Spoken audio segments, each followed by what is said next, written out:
They say the sky is an open book, that every flight, every route, every whisper of air traffic is meticulously recorded. And for the most part, that's true. The world has gotten very, very good at keeping track of everything that flies.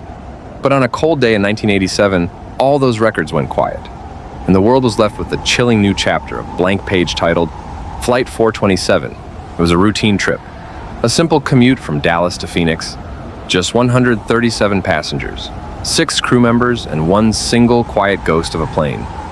No distress call, no signs of trouble. It was there one moment, a blip on the radar, a whisper on the radio, and gone the next. For nearly 4 decades, it was a mystery, a tragedy, a forgotten line in an endless string of unsolved cases, until it came back. It didn't reappear in the sky, it was found, buried deep in the Cascade Mountains of Washington state, intact, preserved. A perfect time capsule, with one impossible exception. The passengers were gone. Not a single body, not a single trace. Only the ghosts of a moment, frozen in time, and one final message that was never meant for the living. This isn't the story of a plane crash. It's a chronicle of what happened after it landed, with no one on board. May 19, 1987. American Trans-Pacific Flight 427 was a Boeing 727, a workhorse of the sky. At the controls were Captain Marcus Thorne, a man with 20,000 flight hours and a perfect record, and his co-pilot, a young up-and-comer named David Allen. The flight was unremarkable. Weather was clear, the plane was in perfect working order. The passengers, a mix of business travelers and families on their way to a holiday, had settled in for the 2-hour flight. At exactly 11:23 a.m., air traffic control reported a normal check-in from the cockpit. Captain Thorne's voice was calm, professional. They were at cruising altitude, 35,000 feet, over a remote section of Nevada, with a clear shot to their destination. Less than a minute later, at 11:24 a.m., the blip on the radar vanished. No mayday. No call of engine failure. Just a sudden and complete silence. The initial assumption was technical, a power failure, a communications glitch. But as hours turned into days, and search and rescue teams scoured the flight path, a grim reality set in. There was nothing, no debris field, no oil slick, nothing. It was as if the plane and everyone on it had been completely erased from the sky. The search eventually ended, and Flight 427 joined the ranks of history's greatest aviation mysteries. The case went cold. The families of the missing were left with an empty void, a silent tragedy with no answers. But the questions never went away. Where did a whole plane go? How could something so large just vanish? For nearly 4 decades, the consensus was simple, and it had to be a crash, a total loss, just one that we somehow missed. But that consensus was about to be proven horrifically wrong. March 20th, 2025. A team of geological surveyors working for a new dam project were exploring a deep, uncharted valley in the Cascade Mountains. Their ground-penetrating radar showed a large, unusual anomaly buried just beneath the surface, unlike any natural rock formation. What they found wasn't a rock at all. They unearthed the impossibly preserved wreckage of Flight 427. It wasn't a crash site. The plane was buried, not destroyed.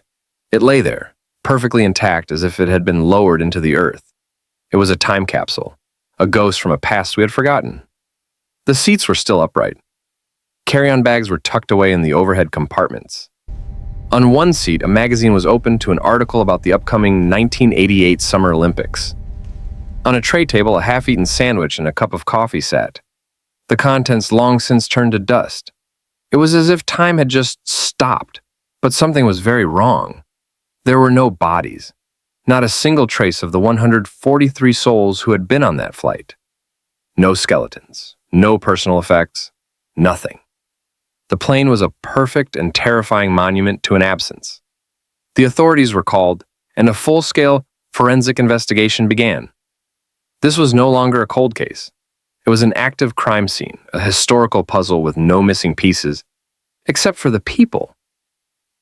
As investigators carefully cataloged every detail, one of them made a discovery that sent a chill down the spine of the entire team. In the cockpit, the flight data recorder, the black box, was still in its housing. And it was blinking. It was still recording. The black box was meticulously transported to a secure lab. It contained not only flight data, but also the cockpit voice recorder, a direct audio feed of the last moments of Flight 427. What the investigators heard was not what they expected. The initial part of the recording was normal, routine pilot chatter, few jokes, then a sudden alarm. The pilot's voices changed from calm to urgent, not in response to a malfunction, but to something else entirely. And then the sound changed completely. The sound of the cockpit faded away, replaced by a strange, ethereal hum. A faint, low-frequency hum that seemed to resonate from everywhere at once. The voices of the passengers, recorded faintly in the background, changed too. It wasn't the sound of panic. It was a strange, collective gasp, a chorus of awe, followed by a total, absolute silence. A sound that lasted for a full 23 seconds before cutting to static. The investigators were baffled. This wasn't a plane crash. This was something else. But the black box held another secret. A final voice recording, buried deep within the data. A whisper so faint they almost missed it. It was Captain Thorne's voice. His final words, recorded just as the ethereal humming stopped. It took a team of audio engineers weeks to clean up the final recording. But when they finally isolated the voice, the results were more terrifying than a crash. They weren't a plea for help. They were a statement. This wasn't a distress call. It was an acceptance. A surrender. The passengers hadn't been victims of a hijack or a cosmic anomaly. They had been offered a choice. The plane had not been lost. It had completed its journey, fulfilled its purpose. It was a vessel, a vehicle. And it had delivered its passengers to a destination we could not comprehend. What happened to Flight 427 wasn't a tragedy. It was a transfer. They weren't taken. They went. They left the physical world behind and stepped through a gate, knew a place where a plane was no longer needed. The plane itself, with its black box and its preserved contents, was left behind as a marker, as a tombstone, as a warning. But a warning about what? A warning that the universe is far stranger than we can imagine? Or a warning that some journeys, once started, can never be returned from? The Flight 427 case remains officially unsolved. The plane is now under guard, a ghost in a remote valley, a physical reminder of a journey that ended but a mystery that lives on.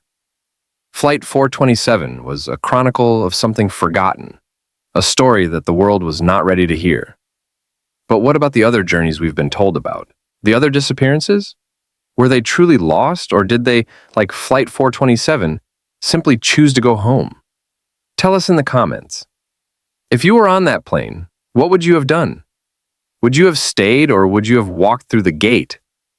If you want to unearth more untold stories, subscribe to Forgotten Chronicle. Hit the like button to help us bring these mysteries to light. And make sure to click the bell icon so you don't miss our next episode, where we explore the shocking truth about the lost crew of the Marie Celeste.